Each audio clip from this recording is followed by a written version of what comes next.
refusé ou disons a voté contre le budget exercice 2014. Quelles en sont les motivations, les raisons? Les raisons, elles sont nombreuses et elles procèdent de l'opposition qui a toujours été la position de notre groupe face à la manière dont notre pays est géré. Nous estimons que ce budget ne prend pas en compte les chapelets de bonne intention que le Premier ministre a décliné devant l'auguste Assemblée le 18 septembre 2013 lorsqu'il présentait son action. Également, nous estimons que les grands axes sociaux qui posent problème dans notre pays et qui donnent lieu à des troubles sociaux dans le pays ne sont pas pris en compte comme ils devaient l'être, de manière assez responsable. Notamment le domaine de la santé et de l'éducation nationale. Vous savez qu'il y a un grave contentieux qui oppose le gouvernement et les enseignants. J'avoue que nous étions très étonnés puisque ce secteur a de graves problèmes, mais nous n'avons même pas eu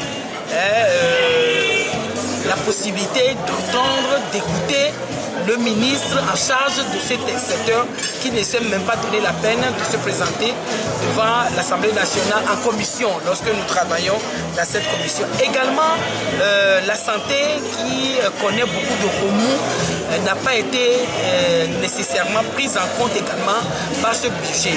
Mais ce que nous constatons, c'est que pendant que ces secteurs-là qui devaient être développés et qui font partie des secteurs prévus par l'ASCAP, la présidence de la République, elle a, je donne l'exemple, 1,3 milliard de budget pour la consommation d'électricité seule.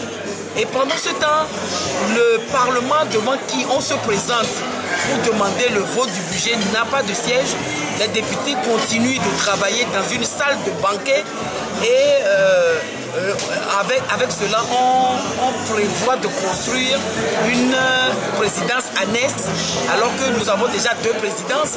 Il y a l'ancienne présidence là, de la Marina, il y a une nouvelle qui est construite vers le M2 et on prévoit de construire encore une annexe à la présidence de la République pendant que l'institution législative n'a même pas de siège et que nous squattons le palais des congrès et tout cela. Et donc voilà pourquoi de multiples raisons pour lesquelles nous n'avons pas... Même la procédure qui a été faite, vous savez que la Constitution prévoit que l'étude du budget, l'examen, doit durer au moins 45 jours. Or, c'est en 10 jours que nous avons eu, la Commission des finances de l'Assemblée nationale a exécuté, a examiné et a adopté ce budget. Il y a également le problème de l'inexistence de la loi de règlement.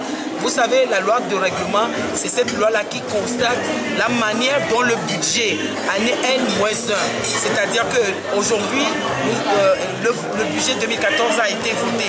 Normalement, la loi de règlement devait intervenir avant le vote de ce budget-là et cette loi de règlement devait porter sur l'exécution du budget 2013. Puisque le budget 2012, pardon, puisque le budget 2013 sera exécuté à la fin, au 31 décembre 2013. Donc on ne peut pas exécuter sa loi de règlement, il reste encore des choses à faire. Mais le budget 2012 qui a été totalement intégralement exécuté, on doit pouvoir dire les conditions dans lesquelles ce budget-là a été exécuté, ce qui devait nous permettre d'étudier le budget, toute connaissance de cause, le budget de l'année à venir 2014. Et ce problème de loi de règlement est un problème récurrent puisque avant on nous donnait la raison de l'inexistence de la Cour des comptes qui doit donner son avis lorsque le gouvernement fait le projet de la loi de règlement. Ce projet est transmis à la Cour des comptes qui donne son avis. Et donc on nous avait toujours opposé le fait que la Cour des comptes n'existait pas.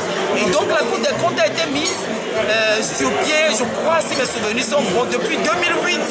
Et donc nous ne comprenons pas de 2008 à 2013 que cette Cour des comptes-là n'ait pas pu faire la loi de règlement et tout cela. Ça nous met dans des situations impossibles d'avoir tous les éléments qu'il nous faut pour pouvoir examiner à bon escient le budget en cours.